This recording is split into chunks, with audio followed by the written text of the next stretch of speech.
ਸਵਾਗਤ। ਡੀਡੀ ਪੰਜਾਬੀ ਦੇ ਸਾਰੇ ਹੀ ਦਰਸ਼ਕਾਂ ਦਾ ਨਿੱਘਾ ਸਵਾਗਤ ਉਹਨਾਂ ਦੇ ਆਪਣੇ ਪਸੰਦੀਦਾ ਪ੍ਰੋਗਰਾਮ ਗੱਲਾਂ ਤੇ ਗੀਤ ਵਿੱਚ। ਮੈਂ ਹਾਂ ਚਰਨਜੀਤ ਜੋਗੀ। ਇਸ ਪ੍ਰੋਗਰਾਮ ਦੇ ਵਿੱਚ ਅਸੀਂ ਅਕਸਰ ਗੱਲਾਂ ਉਹ ਕਰਦੇ ਹਾਂ ਕਿ ਜਿਹੜੀਆਂ ਸਾਡੀ ਜ਼ਿੰਦਗੀ ਦੇ ਨਾਲ ਜੁੜੀਆਂ ਹੁੰਦੀਆਂ ਨੇ, ਸਾਡੇ ਸਮਾਜ ਦੇ ਨਾਲ, ਸਾਡੇ ਦੇਸ਼ ਦੇ ਨਾਲ ਜੁੜੀਆਂ ਹੁੰਦੀਆਂ ਨੇ, ਕਿਉਂਕਿ ਅਸੀਂ ਸਾਰੇ ਕੰਮ ਕਰਦੇ ਹਾਂ ਔਰ ਸਾਰੇ ਜਦੋਂ ਕੰਮ ਕਰਦੇ ਹਾਂ ਤਾਂ ਕੁਝ ਨਾ ਕੁਝ ਕਮਾ ਕੇ ਆਪਣੇ ਘਰਾਂ ਨੂੰ ਲੈ ਕੇ ਆਉਂਦੇ ਹਾਂ। ਅਤੇ ਜਦੋਂ ਕਮਾਈ ਦੇ ਉੱਪਰ ਸਰਕਾਰ ਕੋਈ ਤੁਹਾਡੇ ਕੋਲੋਂ ਥੋੜ੍ਹਾ ਜਿਹਾ ਹਿੱਸਾ ਮੰਗਦੀ ਹੈ ਤਾਂ ਉਹਨੂੰ ਆਪਾਂ ਆਮਦਨ ਕਰ ਵੀ ਕਹਿੰਦੇ ਹਾਂ, ਇਨਕਮ ਟੈਕਸ ਕਹਿੰਦੇ ਹਾਂ। ਜਦੋਂ ਟੈਕਸ ਦੀ ਗੱਲ ਚੱਲਦੀ ਹੈ ਸਾਡੇ ਦਿਲ ਦੇ ਵਿੱਚ ਬੜਾ ਖੌਫ ਜਿਹਾ ਹੁੰਦਾ ਹੈ, ਬੜਾ ਤੌਖਲਾ ਜਿਹਾ ਹੁੰਦਾ ਹੈ ਕਿ ਹਾਏ ਕਿਉਂ ਟੈਕਸ ਲੱਗ ਗਿਆ, ਕਿਵੇਂ ਲੱਗ ਗਿਆ, ਮੈਨੂੰ ਕਿੰਨਾ ਦੇਣਾ ਪਏਗਾ, ਕਦੋਂ ਦੇਣਾ ਪਏਗਾ, ਹੁਣ ਮੈਂ ਕੀ ਕਰਾਂ। ਇਹ ਸਾਰੇ ਸਵਾਲ ਜਦੋਂ ਤੁਹਾਡੇ ਜ਼ਿਹਨ ਦੇ ਵਿੱਚ ਆਉਂਦੇ ਨੇ ਤਾਂ ਫਿਕਰ ਹੁੰਦਾ ਹੈ। ਇਸੇ ਫਿਕਰ ਨੂੰ ਦੂਰ ਕਰਨ ਦੇ ਵਾਸਤੇ ਅੱਜ ਅਸੀਂ ਇਹਨਾਂ ਸਾਰੇ ਸਵਾਲਾਂ ਦੇ ਜਵਾਬ ਦੇਣ ਦੀ ਕੋਸ਼ਿਸ਼ ਕਰਾਂਗੇ ਗੱਲਾਂ ਤੇ ਗੀਤ ਵਿੱਚ, ਕਿਉਂਕਿ ਅੱਜ ਸਾਡੇ ਨਾਲ ਇਸ ਬਾਬਤ ਸਾਰੀ ਜਾਣਕਾਰੀ ਸਾਂਝੀ ਕਰਨ ਦੇ ਵਾਸਤੇ ਉਚੇਚੇ ਤੌਰ ਤੇ ਪਹੁੰਚੇ ਨੇ ਸਰਦਾਰ ਮਨਦੀਪ ਸਿੰਘ ਪਰਮਾਰ ਜੀ, ਡਿਪਟੀ ਕਮਿਸ਼ਨਰ ਇਨਕਮ ਟੈਕਸ ਵਿਭਾਗ ਜਲੰਧਰ ਤੋਂ ਸਾਡੇ ਨਾਲ ਨੇ। ਸਭ ਤੋਂ ਪਹਿਲਾਂ ਤੇ ਪਰਮਾਰ ਸਾਹਿਬ ਸਾਡੇ ਇਸ ਪ੍ਰੋਗਰਾਮ ਵਿੱਚ ਤੁਹਾਡਾ ਨਿੱਘਾ ਸਵਾਗਤ ਕਰਦੇ ਹਾਂ। ਥੈਂਕ ਯੂ ਜੀ। ਕਿਉਂਕਿ 24 ਜੁਲਾਈ ਨੂੰ ਇਨਕਮ ਟੈਕਸ ਡੇ ਜਿਹੜਾ ਮਨਾਇਆ ਜਾ ਰਿਹਾ, ਆਪਾਂ ਸਾਰੇ ਜਾਣਦੇ ਹਾਂ ਕਿ ਇਹ ਦਿਨ ਮਨਾਉਣਾ ਤੇ ਸਰਕਾਰ ਨੇ ਸ਼ੁਰੂ ਕੀਤਾ ਹੈ। ਇਹਦਾ ਪਿਛੋਕੜ, ਇਹਦਾ ਮਹੱਤਵ ਜਿਹੜਾ ਸਾਡੇ ਲਈ ਕੀ ਹੈ?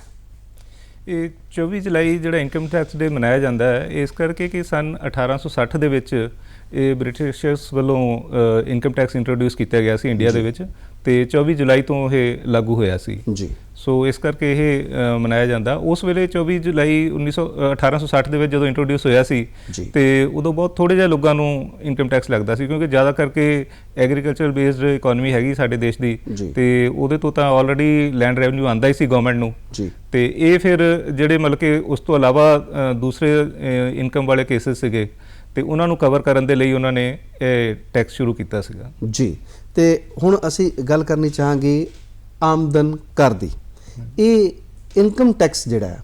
ਇਹ ਕਿਉਂਕਿ ਤੁਸੀਂ ਸਾਨੂੰ ਬਿਹਤਰ ਸਮਝਾ ਸਕਦੇ ਹੋ, ਇਹ ਇਨਕਮ ਟੈਕਸ ਹੈ ਕੀ ਹੈ? ਇਨਕਮ ਟੈਕਸ ਇਹੀ ਹੈ ਵੀ ਇਹ ਤੁਹਾਡੀ ਇਨਕਮ ਦੇ ਉੱਪਰ ਲੱਗੇਗਾ। ਜੋ ਮਤਲਬ ਕਿ ਕਿਸੇ ਬੰਦੇ ਨੇ ਇਨਕਮ ਹੋਈ ਹੈ ਉਹਨੂੰ, ਤੇ ਉਹਦੇ ਵਿੱਚੋਂ ਸਰਕਾਰ ਕਹਿੰਦੀ ਹੈ ਵੀ ਅਸੀਂ ਜੋ ਆਪਣੀਆਂ ਸਾਡੀਆਂ ਡਿਊਟੀਜ਼ ਹੈਗੀਆਂ ਉਹ ਪੂਰੀਆਂ ਕਰਨ ਵਾਸਤੇ ਉਹਨਾਂ ਨੂੰ ਫੰਡਸ ਚਾਹੀਦੇ ਹੈਗੇ ਆ ਜੀ। ਤੇ ਉਹਦੇ ਵਾਸਤੇ ਉਹਨਾਂ ਨੇ ਰੱਖਿਆ ਹੋਇਆ ਹੈ ਵੀ ਜਿਹੜੇ ਜਿਨ੍ਹਾਂ ਦੀ ਮਤਲਬ ਇਨਕਮ ਹੈਗੀ ਹੈ ਕਿਸੇ ਪਰਟੀਕੁਲਰ ਲਿਮਿਟ ਤੋਂ ਜ਼ਿਆਦਾ ਹੈ, ਮਤਲਬ ਉਹਨਾਂ ਦੀ ਟੈਕਸ ਦੇਣ ਦੀ क्षमता ਹੈਗੀ ਹੈ।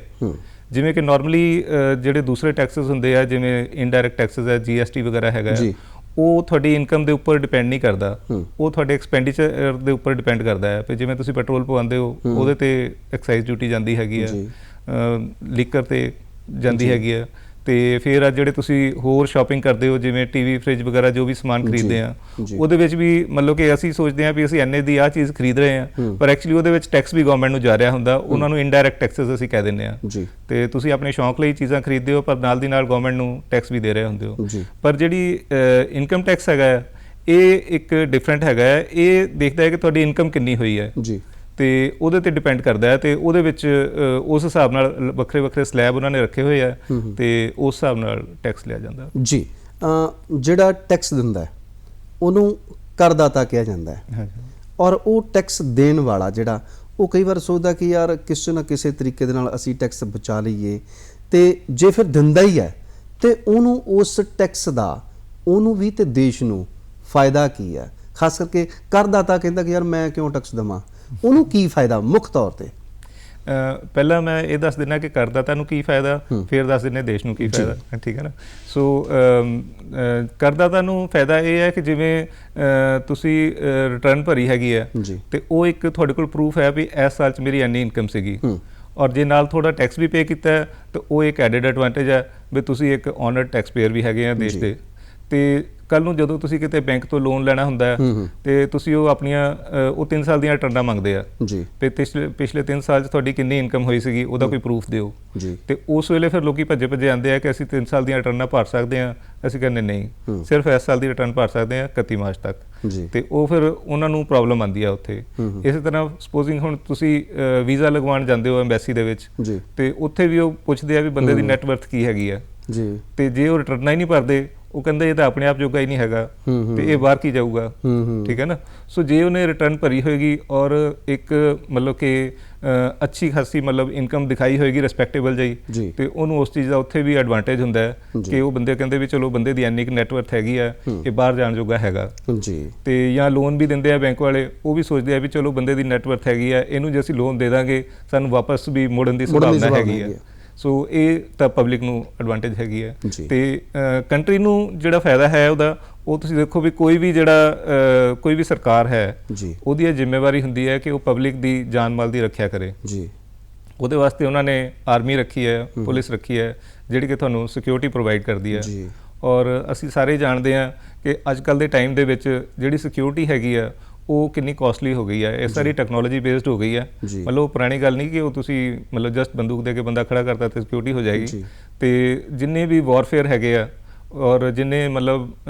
ਇਕਵਿਪਮੈਂਟ ਹੈਗੇ ਆ ਅੱਜ ਕੱਲ੍ਹ, ਉਹ ਸਾਰੇ ਟੈਕਨੋਲੋਜੀ ਬੇਸਡ ਹੋ ਗਏ ਆ ਔਰ ਟੈਕਨੋਲੋਜੀ ਕਾਫੀ ਕਾਸਟਲੀ ਹੈਗੀ ਆ।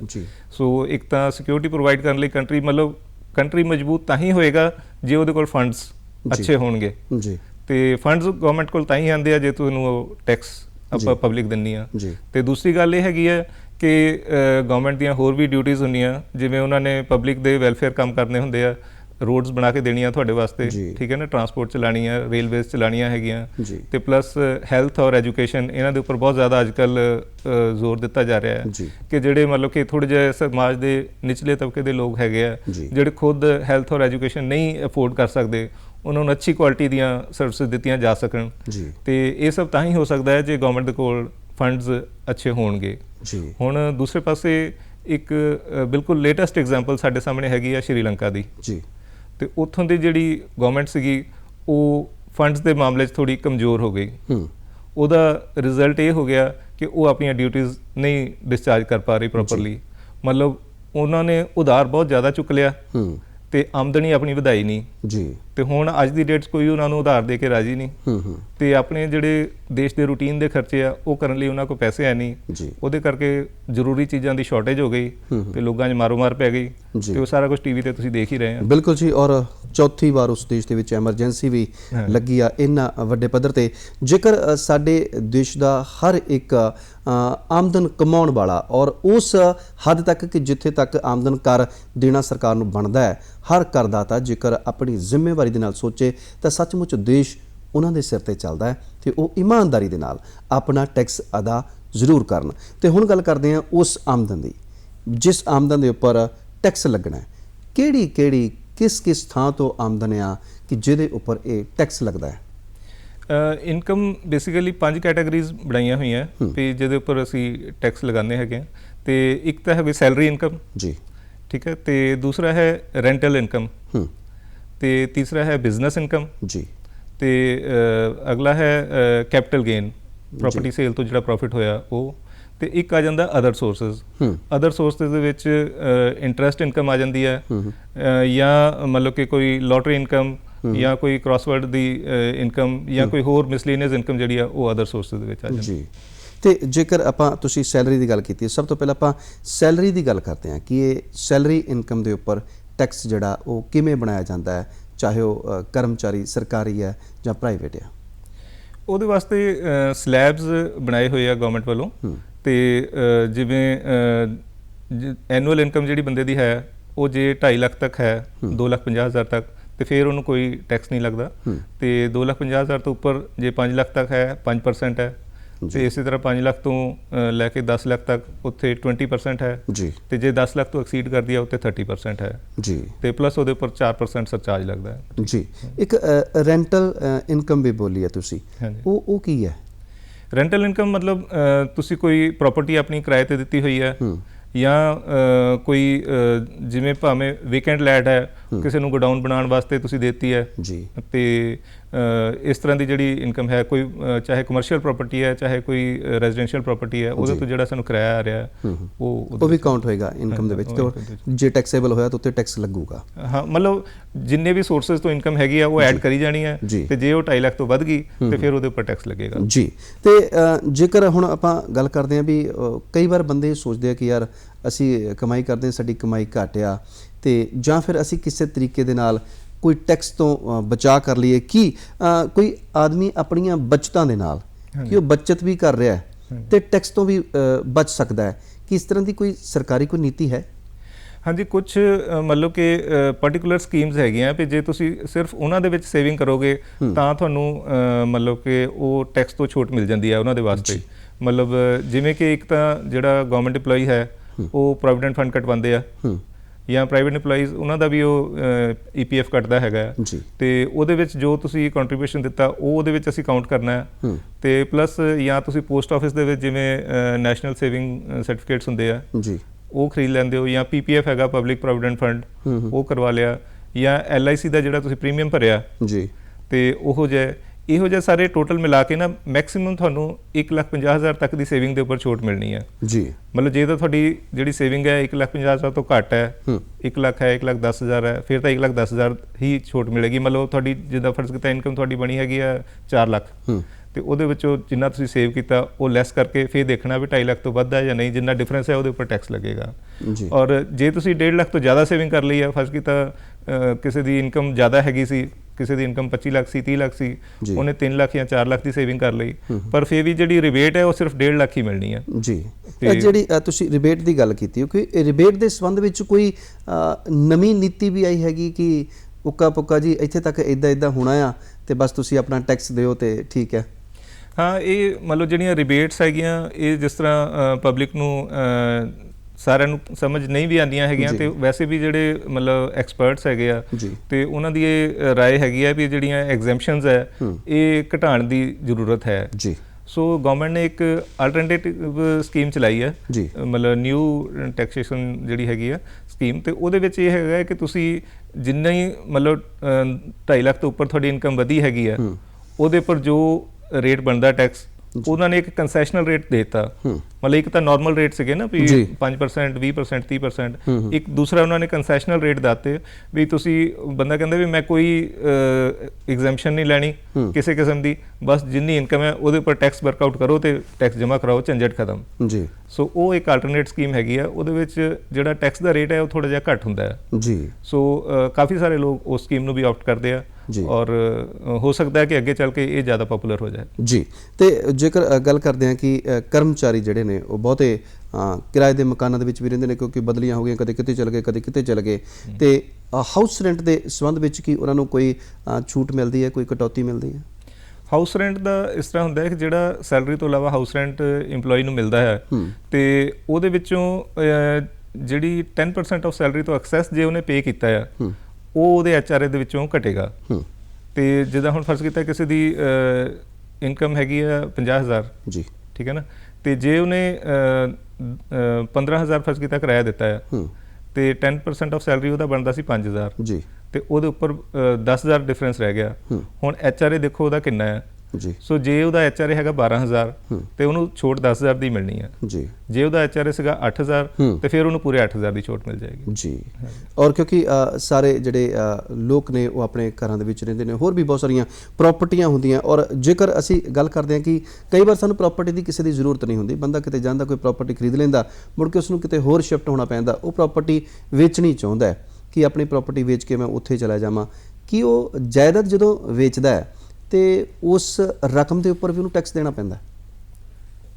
ਪ੍ਰਾਪਰਟੀ ਦੀ ਸੇਲ ਦੇ ਉੱਪਰ ਟੈਕਸ ਤਾਂ ਹੈਗਾ ਹੈ, ਪਰ ਉਹਦੇ 'ਚ ਥੋੜ੍ਹੀ ਜਿਹੀ ਇੱਕ ਛੋਟ ਵੀ ਜਿਵੇਂ ਤੁਸੀਂ ਕਿਹਾ ਹੈਗਾ ਹੈ ਵੀ ਜੇ ਉਹ ਬੰਦੇ ਨੇ ਆਪਣਾ ਜਿਵੇਂ ਕੋਈ ਪ੍ਰਾਪਰਟੀ ਵੇਚੀ ਹੈ ਔਰ ਉਹਨੂੰ ਕਿਸੇ ਆਪਣੇ ਹਾਊਸ ਦੇ ਵਿੱਚ ਇਨਵੈਸਟ ਕਰ ਦਿੰਦਾ ਹੈ ਵਿਦਿਨ 3 ਇਅਰਸ ਤੇ ਉਹਦੇ ਵਿੱਚ ਉਹਨੂੰ ਛੋਟ ਮਿਲ ਜਾਂਦੀ ਹੈ।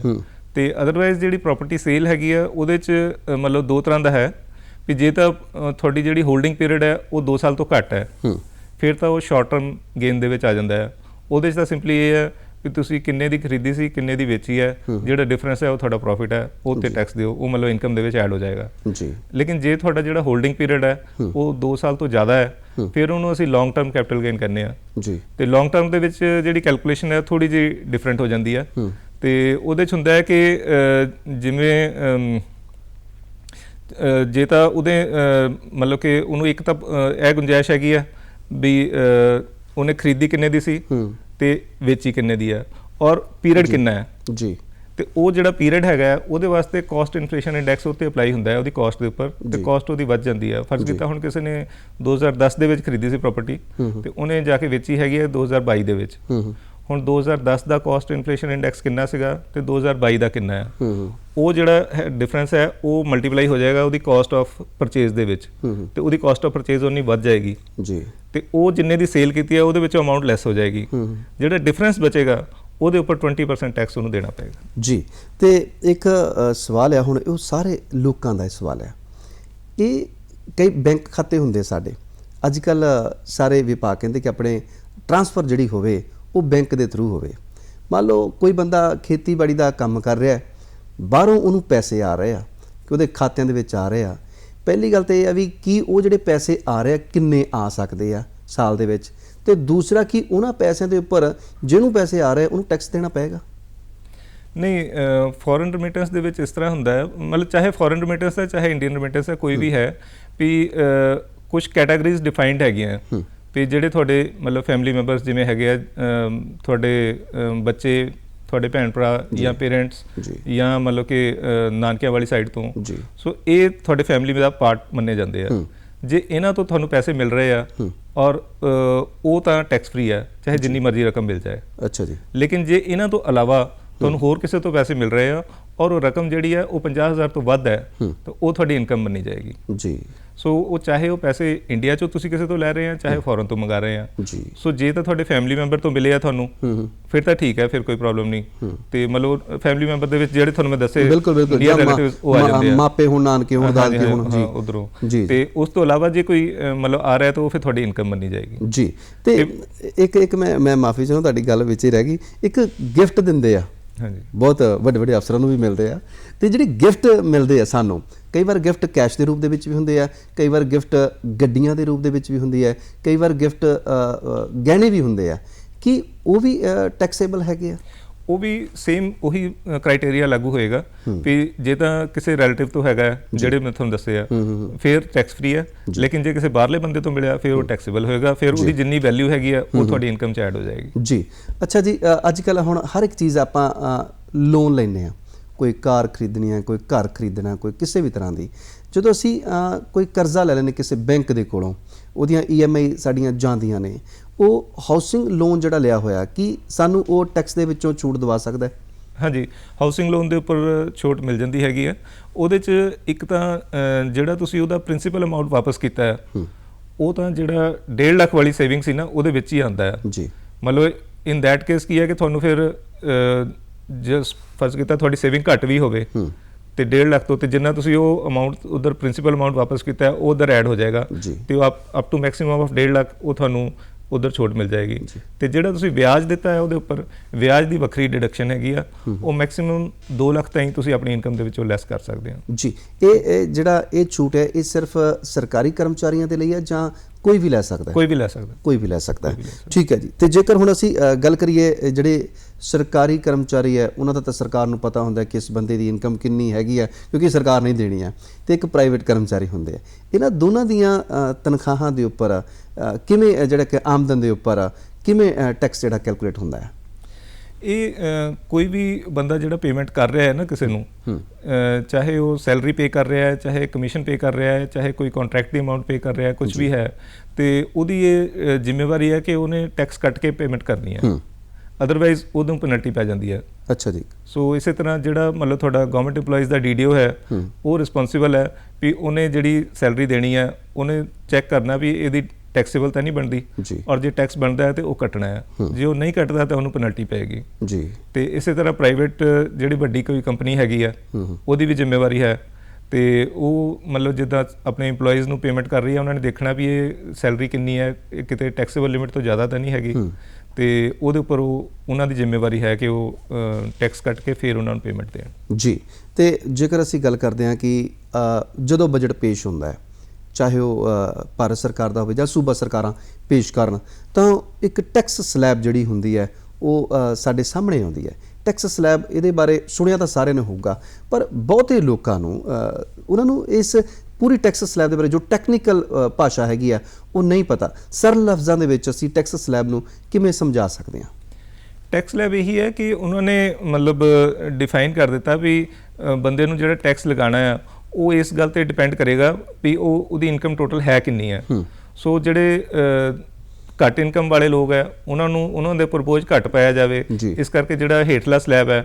ਜਿਵੇਂ 2.5 ਲੱਖ ਤੋਂ ਲੈ ਕੇ 5 ਲੱਖ ਤੱਕ ਉਹਦੇ ਉੱਪਰ ਉਹਨਾਂ ਨੇ ਸਿਰਫ 5% ਟੈਕਸ ਰੱਖਿਆ ਹੋਇਆ ਹੈ ਤੇ 5 ਲੱਖ ਤੋਂ ਜਿਹੜਾ 10 ਲੱਖ ਹੋ ਜਾਂਦਾ ਹੈ ਉਹ ਤੇ 20% ਹੈਗਾ ਤੇ 10 ਲੱਖ ਤੋਂ ਜੇ ਵਧੇ ਤਾਂ ਫਿਰ 30% ਹੈਗਾ ਜੀ। ਸੋ ਇਹ ਟੈਕਸ ਸਲੈਬ ਦਾ ਮਤਲਬ ਇਹ ਹੈ ਵੀ ਉਹਨਾਂ ਨੇ ਕੈਟਾਗਰੀਜ਼ ਬਣਾਤੀਆਂ ਇਨਕਮ ਵਾਈਜ਼ ਵੀ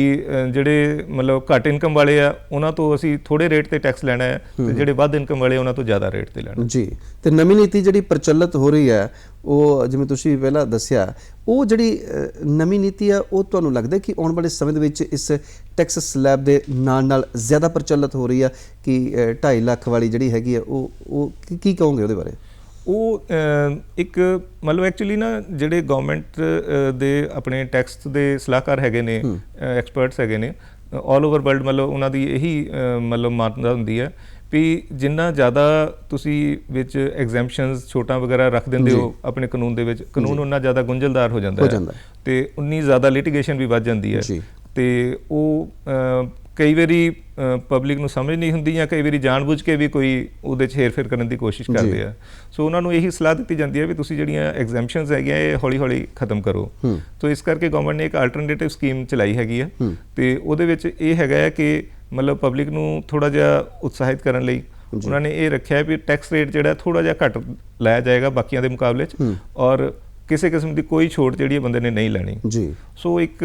ਕਿਸਮ ਦਾ ਪਬਲਿਕ ਵਾਸਤੇ ਵੀ ਹੈਗਾ ਕਿ ਕਿਸਮ ਦੀ ਕੋਈ ਝੰਜਟ ਨਹੀਂ ਕੈਲਕੂਲੇਸ਼ਨ ਕਰਨਾ ਵੀ ਮੈਨੂੰ ਆਹ ਛੋਟ ਮਿਲਦੀ ਨਹੀਂ ਮਿਲਦੀ ਜੋ ਇਨਕਮ ਹੈਗੀ ਆ ਉੱਤੇ ਜੋ ਕੰਸੈਸ਼ਨਲ ਰੇਟ ਹੈ ਉਹਨਾਂ ਟੈਕਸ ਵਰਕਆਊਟ ਕਰੋ ਤੇ ਜਮ੍ਹਾਂ ਕਰਾਓ ਤੇ ਉਹ ਮਤਲਬ ਕਿ ਕੀ ਰੇਟ ਹੈਗੇ ਇਹਨਾਂ ਦੇ ਉੱਪਰ ਜਿਹੜੇ ਜਿੱਦਾਂ ਕਿੱਥੋਂ ਸ਼ੁਰੂ ਹੋ ਜਾਂਦੇ ਆ? ਜਿਹੜਾ ਪਹਿਲਾ ਰੇਟ ਹੈ ਉਹ ਤਾਂ ਜਿੱਦਾਂ 2.5 ਤੋਂ 5 ਲੱਖ ਉਹ ਤਾਂ 5% ਹੀ ਹੈ ਉਹਦੇ 'ਚ ਤਾਂ ਕੋਈ ਡਿਫਰੈਂਟ ਨਹੀਂ ਹੈ ਤੇ ਜਿਹੜਾ ਹੈਗਾ 5 ਲੱਖ ਤੋਂ 10 ਲੱਖ ਵਾਲਾ ਸਲੈਬ ਉਹਦੇ ਵਿੱਚ ਨਾਰਮਲ ਰੇਟ ਜਿਹੜਾ 20% ਸੀਗਾ ਤੇ ਲੇਕਿਨ ਜਿਹੜੀ ਨਵੀਂ ਸਲੈਬ ਹੈ ਉਹਦੇ ਵਿੱਚ ਹੈਗਾ ਕਿ 5 ਤੋਂ 7.5 ਤੱਕ 10% ਹੈ ਤੇ 7.5 ਤੋਂ 10 ਤੱਕ ਜਿਹੜਾ ਹੈਗਾ ਉਹ 15% ਹੈ ਜੀ। ਬਹੁਤ ਘਟਾ ਦਿੱਤਾ ਇਹ ਤਾਂ ਬਹੁਤ ਅੱਛਾ ਹੋ ਗਿਆ ਕਿ ਲੋਕ ਜਿਹੜੇ ਆ ਕਿ ਇਹਨਾਂ ਛੂਟਾਂ ਵੱਲ ਨਾ ਜਾਣ ਤੇ ਸਿੱਧਾ ਆਪਣੀ ਇਨਕਮ ਨੂੰ ਕੈਲਕੂਲੇਟ ਕਰਨ ਤੇ ਉਹ ਟੈਕਸ ਦੇ ਕੇ ਜਿੱਥੇ ਦੇਸ਼ ਦੇ ਨਿਰਮਾਣ ਦੇ ਵਿੱਚ ਹਿੱਸਾ ਪਾਉਣ ਤੇ ਉੱਥੇ ਬਹੁਤ ਵਧੀਆ ਗੱਲ ਹੋ ਜਾਂਦੀ ਹੈ। ਤੇ ਪਰਮਾਰ ਸਾਹਿਬ ਆਪਾਂ ਗੱਲਾਂ ਬਾਤਾਂ ਬਹੁਤ ਕਰ ਰਹੇ ਹਾਂ ਤੇ ਕਿਉਂਕਿ ਸਾਡੇ ਇਸ ਪ੍ਰੋਗਰਾਮ ਦਾ ਨਾਮ ਹੈ ਗੱਲਾਂ ਤੇ ਗੀਤ ਤੇ ਗੱਲਾਂ ਵੀ ਚੱਲਦੀਆਂ ਰਹਿਣਗੀਆਂ। ਇੱਕ ਗੀਤ ਅਸੀਂ ਤੁਹਾਡੇ ਵਾਸਤੇ ਤੇ ਆਪਣੇ ਦਰਸ਼ਕਾਂ ਦੇ ਵਾਸਤੇ ਪੇਸ਼ ਕਰ ਰਹੇ ਹਾਂ, ਉਸ ਤੋਂ ਬਾਅਦ ਮੁੜ ਚਰਚਾ ਜਾਰੀ ਰੱਖਾਂਗੇ।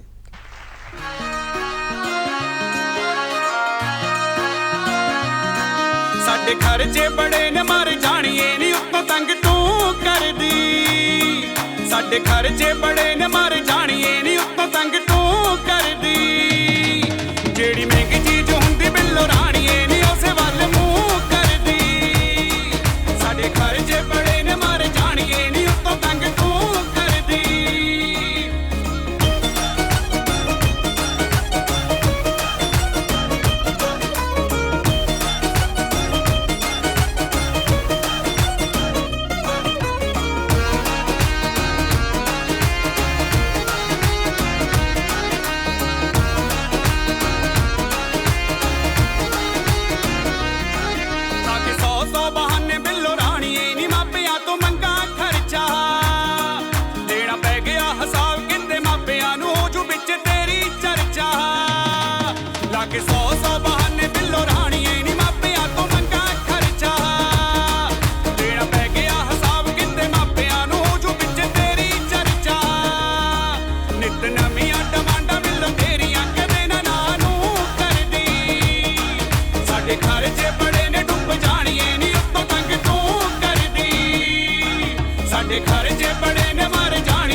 ਸਾਡੇ ਖਰਚੇ ਬੜੇ ਨੇ ਡੁੱਬ ਜਾਣੀਏ ਨੀ ਉੱਤੋਂ ਤੰਗ ਤੂੰ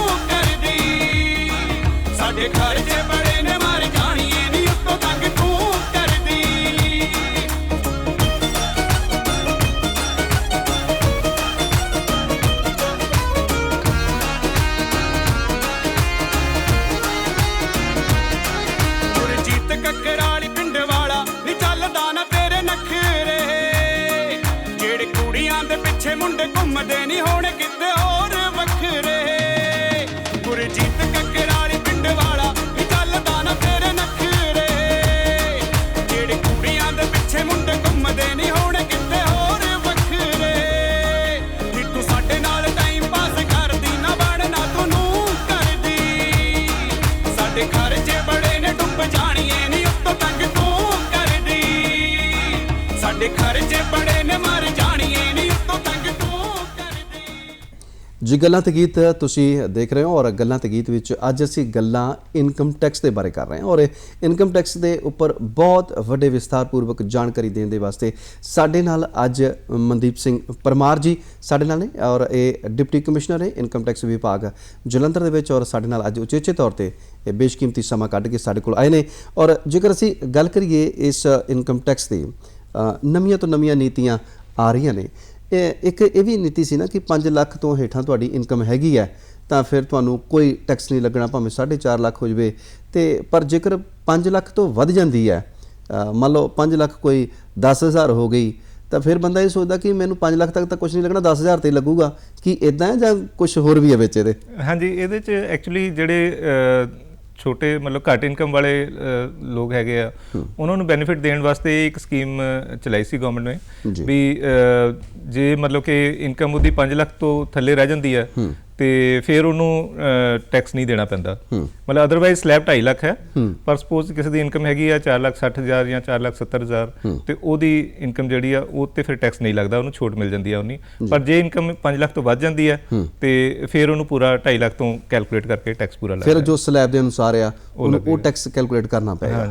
ਜੀ ਤੇ ਜਿਹੜੀ ਇੱਕ ਨਵੀਂ ਨੀਤੀ ਆਈ ਆ ਕੀ ਤੁਹਾਨੂੰ ਲੱਗਦਾ ਕਿ ਇਹਦੇ ਵਿੱਚ ਸਾਰਿਆਂ ਨੂੰ ਸਮਾਨ ਅੰਤਰ ਫਾਇਦਾ ਹੋ ਰਿਹਾ ਕਿ ਕੁਝ ਜ਼ਿਆਦਾ ਇਨਕਮ ਵਾਲੇ ਜਾਂ ਘੱਟ ਇਨਕਮ ਵਾਲੇ ਵੱਖਰੇ ਵੱਖਰੇ ਤੌਰ ਤੇ ਉਹਨਾਂ ਦੇ ਵਿੱਚ ਫਾਇਦਾ ਲੈਣਗੇ ਤੇ ਜਾਂ ਫਿਰ ਸਰਕਾਰ ਨੂੰ ਕਿਸ ਤਰ੍ਹਾਂ ਇਹਦਾ ਫਾਇਦਾ ਹੋਏਗਾ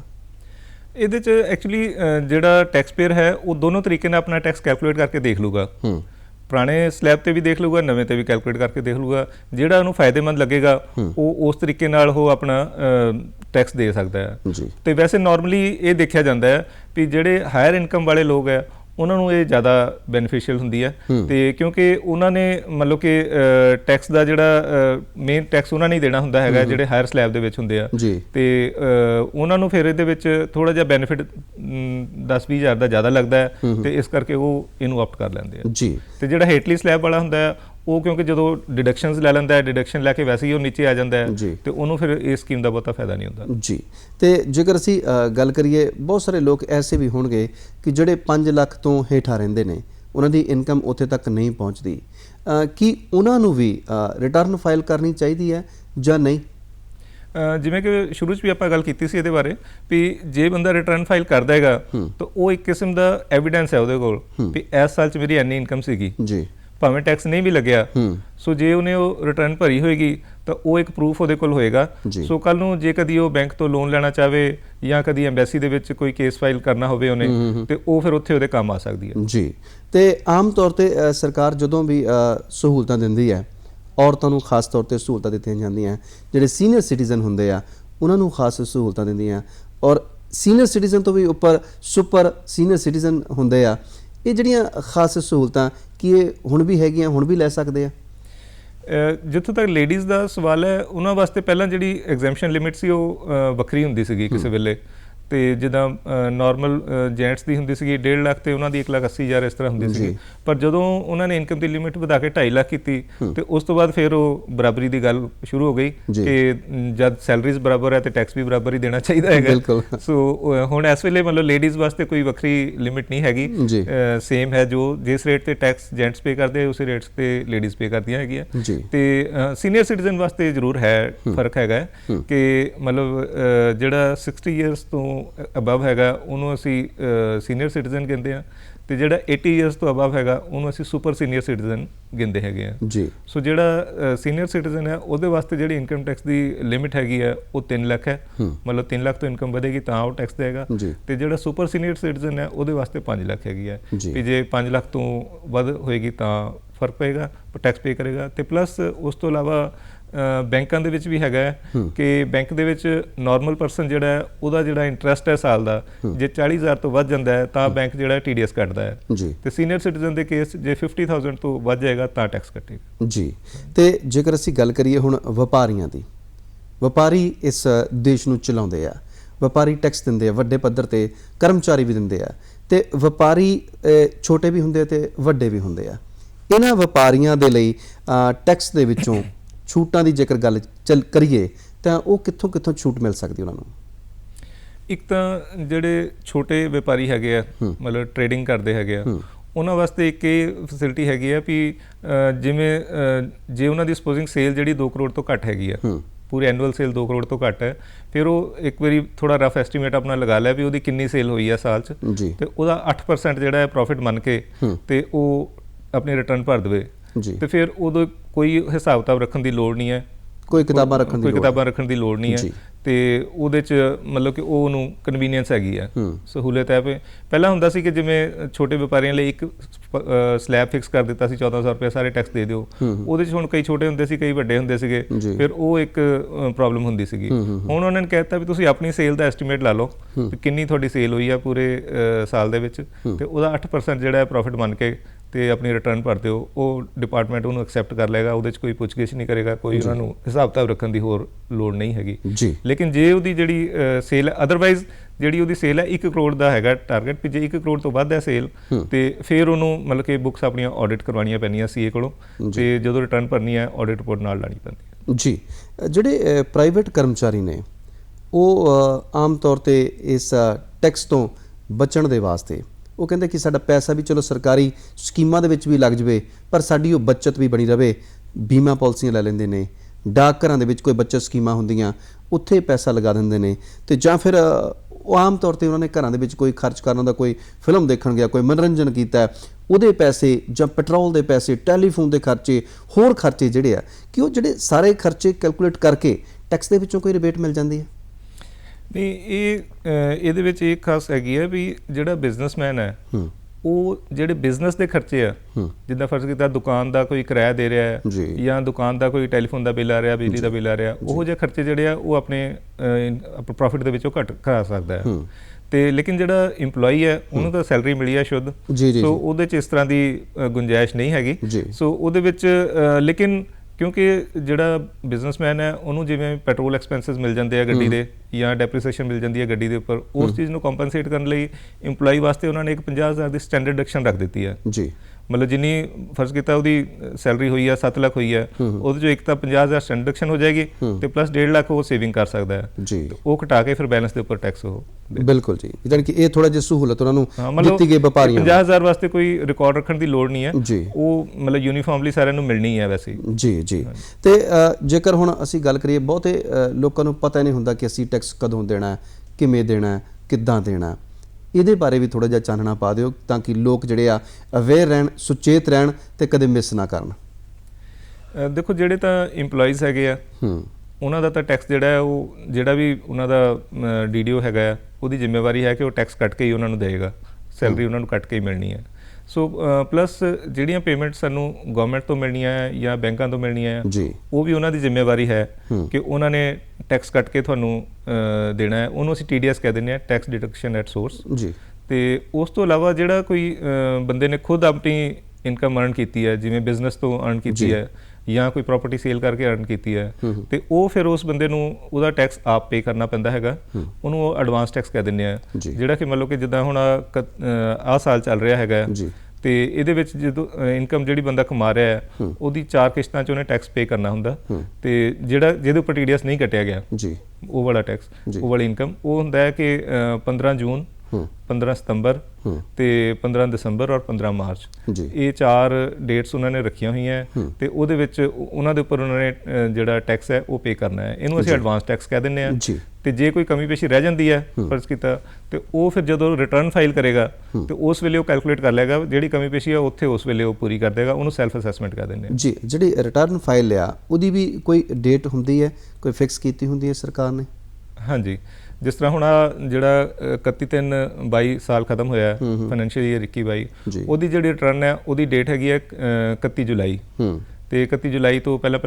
ਰਿਟਰਨ ਜਿਹੜੀ ਆ ਉਹ ਭਰਨੀ ਆ ਸਾਰਿਆਂ ਨੇ, ਤੇ ਜੇ ਉਹ ਲੇਟ ਕਰਦੇ ਆ ਤਾਂ ਫਿਰ ਉਹਦੇ ਤੇ ਫਾਈਨ ਪੈ ਸਕਦਾ ਹੈ ਜੀ। ਤੇ ਇਹ ਤਾਂ ਹੈਗਾ ਜਨਰਲ ਪਬਲਿਕ ਵਾਸਤੇ। ਬਾਕੀ ਜਿਹੜੇ ਬਿਜ਼ਨਸਮੈਨ ਹੈ ਜਿਨ੍ਹਾਂ ਨੇ ਬੁੱਕਸ ਵਗੈਰਾ ਆਡਿਟ ਕਰਾਉਣੀਆਂ ਹੁੰਦੀਆਂ ਤੇ ਉਹਦੇ ਵਾਸਤੇ 30 ਸਤੰਬਰ ਹੈਗੀ ਆ ਜੀ। ਕਈ ਵਾਰ ਸਰਕਾਰ ਇਹ ਵੀ ਦੇਣ ਹੈ ਫਾਇਦਾ ਕਿ ਉਹ ਡੇਟ ਵਧਾ ਦਿੰਦੀ ਹੈ,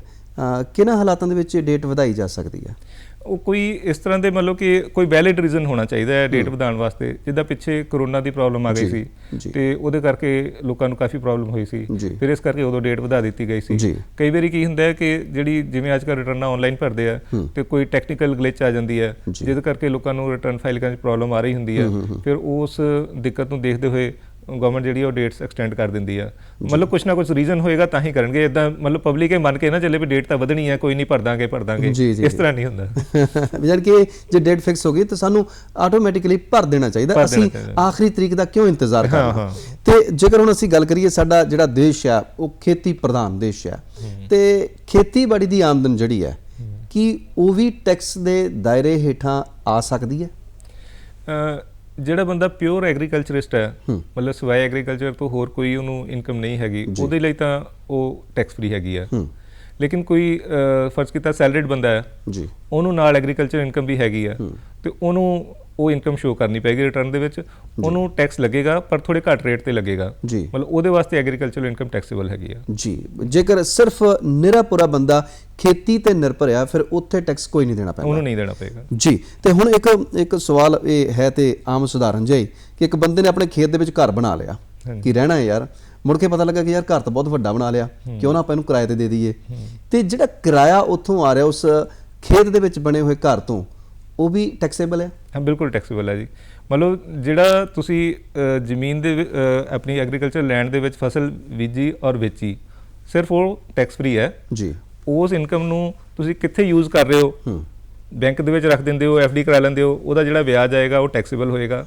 ਉਹਦਾ ਤੁਸੀਂ ਘਰ ਬਣਾ ਲਿਆ, ਘਰ ਕਿਰਾਏ ਤੇ ਦੇ ਦਿੱਤਾ, ਉਹ ਟੈਕਸੇਬਲ ਹੋਏਗਾ। ਉਹਦੀਆਂ ਤੁਸੀਂ ਦੁਕਾਨਾਂ ਬਣਾਤੀਆਂ, ਉਹ ਦੁਕਾਨਾਂ ਕਿਰਾਏ ਤੇ ਚਾੜਤੀਆਂ, ਉਹ ਸਾਰਾ ਟੈਕਸੇਬਲ ਹੋਏਗਾ ਜੀ। ਤੇ ਖੇਤੀਬਾੜੀ ਵਾਲੀ ਜ਼ਮੀਨ ਆ, ਕਈ ਵਾਰੀ ਉਹ ਬੰਦਾ ਵੇਚ ਵੀ ਦਿੰਦਾ ਆ ਤੇ ਉਹਨੂੰ ਵੇਚਣੀ ਪੈ ਜਾਂਦੀ ਹੈ, ਤੇ ਕੀ ਜਿਹੜੀ ਉਹਦੀ ਉਹ ਇਨਕਮ ਆ ਜੋ ਉਹਨੇ ਪੈਸਾ ਵੱਟ ਲਿਆ ਉਹਦਾ, ਉਹ ਵੀ ਟੈਕਸ ਦੇ ਘੇਰੇ 'ਚ ਆ ਸਕਦੀ ਆ? ਉਹਦੇ 'ਚ ਇਹ ਹੈਗਾ ਹੈ ਕਿ ਜੇ ਤਾਂ ਉਹਨੇ ਇੱਕ ਪਾਸਿਓਂ ਜ਼ਮੀਨ ਵੇਚ ਕੇ ਦੂਸਰੇ ਪਾਸੇ ਲੈ ਲਈ ਹੈ ਫਿਰ ਤਾਂ ਟੈਕਸ ਨਹੀਂ ਲੱਗਦਾ ਜੀ। ਤੇ ਲੇਕਿਨ ਜੇ ਨਹੀਂ ਇਸ ਤਰ੍ਹਾਂ ਕਰਦਾ ਤੇ ਫਿਰ ਉਹਦੇ ਵਿੱਚ ਇਹ ਡਿਪੈਂਡ ਕਰੇਗਾ ਵੀ ਜ਼ਮੀਨ ਦੀ ਲੋਕੇਸ਼ਨ ਕੀ ਹੈ। ਸੋ ਜੇ ਤਾਂ ਜ਼ਮੀਨ ਜਿਹੜੀ ਆ, ਜਿਸ ਤਰ੍ਹਾਂ ਫਰਜ਼ ਕੀਤਾ ਕੋਈ ਮਿਊਨਿਸਪੈਲਿਟੀ ਦੇ ਅੰਦਰ ਹੈਗੀ ਆ, ਫਿਰ ਉਹ ਟੈਕਸੇਬਲ ਹੋਏਗੀ ਜੀ। ਲੇਕਿਨ ਜੇ ਮਿਊਨਿਸਪੈਲਿਟੀ ਤੋਂ ਬਾਹਰ ਹੈਗੀ ਆ, ਫਿਰ ਦੇਖਣਾ ਪਏਗਾ ਕਿ ਮਿਊਨਿਸਪੈਲਿਟੀ ਦੀ ਜਿਹੜੀ ਪਾਪੂਲੇਸ਼ਨ ਹੈਗੀ ਆ, ਜੇ ਉਹ ਸਪੋਜ਼ 10,000 ਤੋਂ ਵੱਧ ਹੈ ਤੇ ਫਿਰ ਮਿਊਨਿਸਪੈਲਿਟੀ ਦੀ ਲਿਮਿਟ ਕਿੱਥੇ ਖਤਮ ਹੁੰਦੀ ਹੈ, ਉੱਥੋਂ 2 ਕਿਲੋਮੀਟਰ ਤੱਕ ਜੇ ਜ਼ਮੀਨ ਹੈਗੀ ਆ ਫਿਰ ਉਹ ਟੈਕਸੇਬਲ ਹੋਏਗੀ ਜੀ। ਠੀਕ ਹੈ ਨਾ। ਤੇ ਜੇ ਮਿਊਨਿਸਪੈਲਿਟੀ ਦੀ ਜਿਹੜੀ ਪਾਪੂਲੇਸ਼ਨ ਹੈ ਉਹ 1 ਲੱਖ ਤੱਕ ਹੈਗੀ ਹੈ ਫਿਰ 6 ਕਿਲੋਮੀਟਰ ਤੱਕ ਟੈਕਸੇਬਲ ਹੋਏਗੀ। ਤੇ ਜੇ ਮਿਊਨਿਸਪੈਲਿਟੀ ਦੀ ਜਿਹੜੀ ਪਾਪੂਲੇਸ਼ਨ ਹੈ ਉਹ 10 ਲੱਖ ਤੋਂ ਵੱਧ ਹੈ, ਜਿਵੇਂ ਜਲੰਧਰ ਹੈ, ਲੁਧਿਆਣਾ ਹੈ, ਤੇ ਇਹਨਾਂ ਦੇ ਕੇਸ ਦੇ ਵਿੱਚ ਫਿਰ 8 ਕਿਲੋਮੀਟਰ ਦੀ ਲਿਮਿਟ ਹੈਗੀ ਆ। ਤੇ ਜਿੱਥੇ ਜਲੰਧਰ ਦੀ ਲਿਮਿਟ ਖਤਮ ਹੁੰਦੀ ਆ, ਉੱਥੋਂ 8 ਕਿਲੋਮੀਟਰ ਤੱਕ ਜੇ ਤੁਹਾਡੀ ਜ਼ਮੀਨ ਹੈ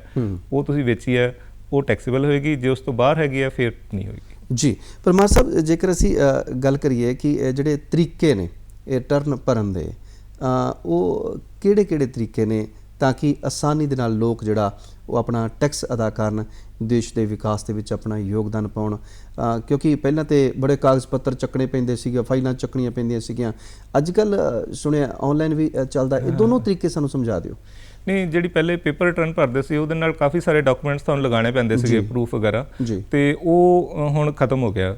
ਹੁਣ ਆਫਿਸ ਦੇ ਵਿੱਚ ਤੁਸੀਂ ਇਨਕਮ ਟੈਕਸ ਆਫਿਸ ਜਾਓ ਰਿਟਰਨ ਭਰਨ ਲਈ, ਉਹਨਾਂ ਨੇ ਨਹੀਂ ਰਿਟਰਨ ਲੈਣੀ ਤੁਹਾਡੇ ਕੋਲੋਂ, ਤੇ ਉਹ ਪੇਪਰ ਰਿਟਰਨ ਦਾ ਸਿਸਟਮ ਹੁਣ ਖਤਮ ਹੋ ਗਿਆ। ਹੁਣ ਤੁਸੀਂ ਆਨਲਾਈਨ ਰਿਟਰਨ ਭਰਨੀ ਹੈ। ਸੋ ਜੇ ਤਾਂ ਤੁਸੀਂ ਆਪ ਘਰੇ ਤੁਹਾਡੇ ਇੰਟਰਨੈਟ ਹੈਗਾ ਤੇ ਘਰੋਂ ਬੈਠ ਕੇ ਭਰ ਸਕਦੇ ਆ, ਤੇ ਅਦਰਵਾਈਜ਼ ਕਿਸੇ ਸਾਈਬਰ ਕੈਫੇ ਵਗੈਰਾ ਤੇ ਜਾ ਕੇ ਉਹਨਾਂ ਤੋਂ ਭਰਵਾ ਸਕਦੇ ਆ। ਤੇ ਉਹਦੇ ਵਿੱਚ ਆਨਲਾਈਨ ਹੀ ਭਰਨੀ ਆ, ਉਹਦੇ 'ਚ ਆਪਣੀ ਇੱਕ ID ਕ੍ਰੀਏਟ ਕਰਨੀ ਪੈਂਦੀ ਹੈ, ਤੇ ਉਸ ID ਤੋਂ ਤੁਸੀਂ ਮਤਲਬ ਲੌਗਇਨ ਕਰੋ ਜਿਹੜੀ ਡਿਪਾਰਟਮੈਂਟ ਦੀ ਸਾਈਟ ਹੈਗੀ ਆ incometaxindia.gov.in, ਉਹਦੇ ਉੱਪਰ E-ਫਾਈਲਿੰਗ ਹੈਗੀ ਹੈ ਤੇ ਉੱਥੇ ਤੁਸੀਂ E-ਫਾਈਲ ਕਰ ਸਕਦੇ ਹੋ ਜੀ। ਤੇ ਇੱਕ ਆਮ ਜਿਹੜੇ ਸਧਾਰਨ ਲੋਕ, ਬਹੁਤ ਸਾਰੇ ਲੋਕ ਸਾਡੇ ਪਿੰਡਾਂ ਦੇ ਵਿੱਚ ਵੀ ਰਹਿੰਦੇ ਆ, ਬਹੁਤ ਸਾਰੇ ਲੋਕ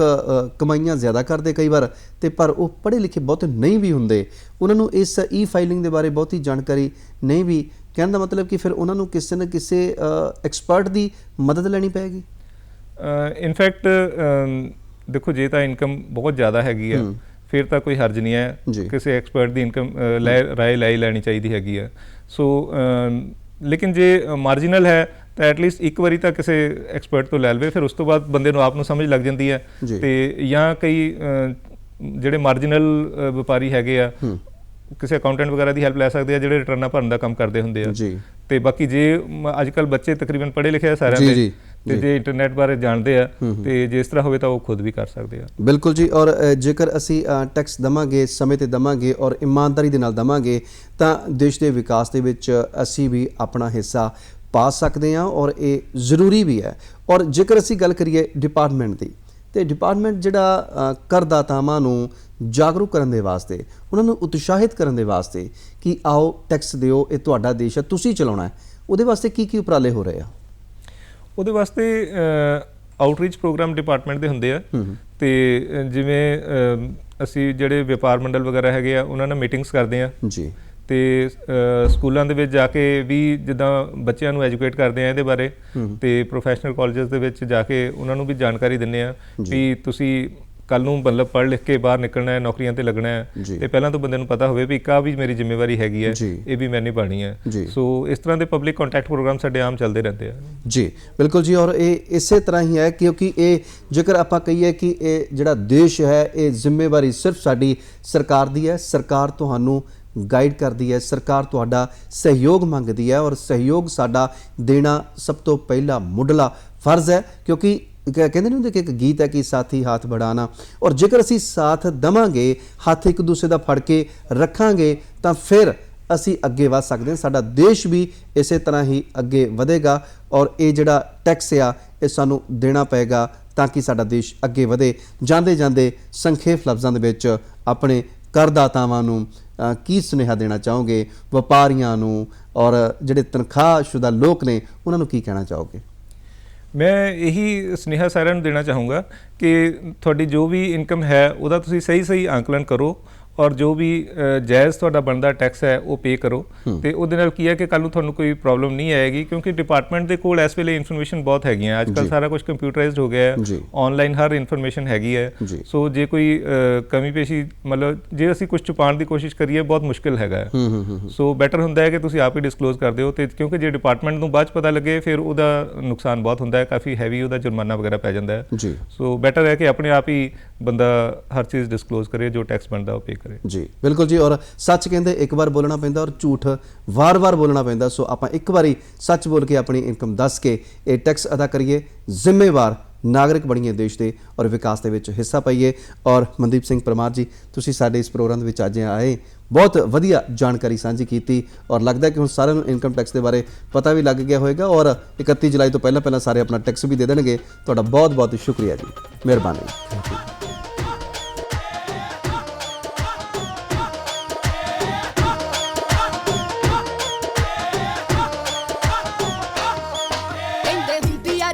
ਨਿਸ਼ਾਨੀ ਬਈ ਇਹ ਤਾਂ ਖਤਰੇ ਦੀ ਪੱਕੀ ਹੈ ਨਿਸ਼ਾਨੀ ਬਈ, ਜਿੱਦਾਂ ਬਿਜਲੀ ਅਰਸ਼ ਦੀ ਕੜ ਕੇ ਉਹ ਕੰਮ ਨਾ ਕਰੀਏ ਜਿਹੜਾ ਸਾਰਿਆਂ ਦੀ ਅੱਖ ਵਿੱਚ ਰੜ ਕੇ, ਉਹ ਕੰਮ ਨਾ ਕਰੀਏ ਜਿਹੜਾ ਸਾਰਿਆਂ ਦੀ ਅੱਖ ਵਿੱਚ ਰੜ ਕੇ।